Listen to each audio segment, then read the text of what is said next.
Hello and welcome to this video about making a 100-watt flashlight. A few years back my dad bought this light, but it was really trash. It broke in like 1 week or so he threw it out, but I kept it so I can use the case later for another flashlight, and now is the time. So as you can see, I have hollowed out the light. I can take this off. In here was a big 6-volt battery and a very small light bulb, and just this was attached to a switch, and here was the charge port. But yeah, as I told you, it was very trash. So now I've taken some new electronics. It's this. So here you can see I have a constant voltage constant current converter. Here I have an on-off switch, and here I have a potentiometer to set the brightness of the light. Here in series there is a resistor, or actually two, but they add up.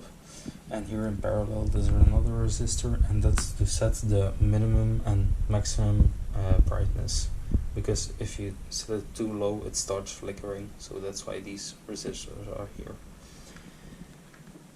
This potentiometer is fixed, and here is a mini 360 converter to power the fan, and on the other side of the heatsink is the LED.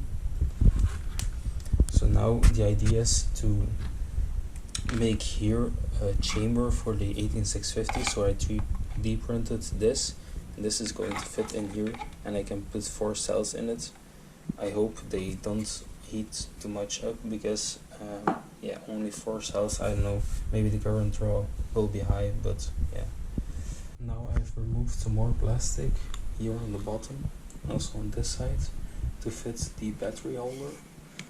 As you can see, there can fit 4 18650 cells inside in series.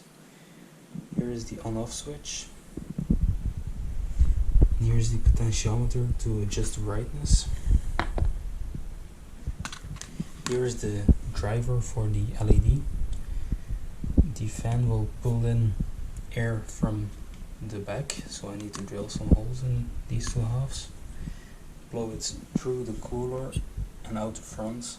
I think I'm going to make some holes here in the outer ring as well.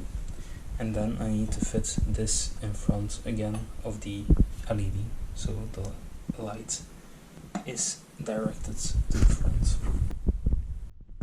I've now drilled the holes in the front and the back, and also in the front ring. Also mounted the reflector back in front of the LED, and this will deflect the air to the holes. Now all that's left is a test. As you can see, it's quite bright. It's hard to see on camera, but it goes pretty far.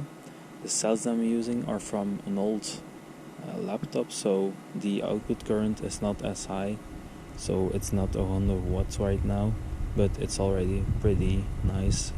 So yeah, that was it for this project. Thanks for watching, and I will see you in the next one. Bye.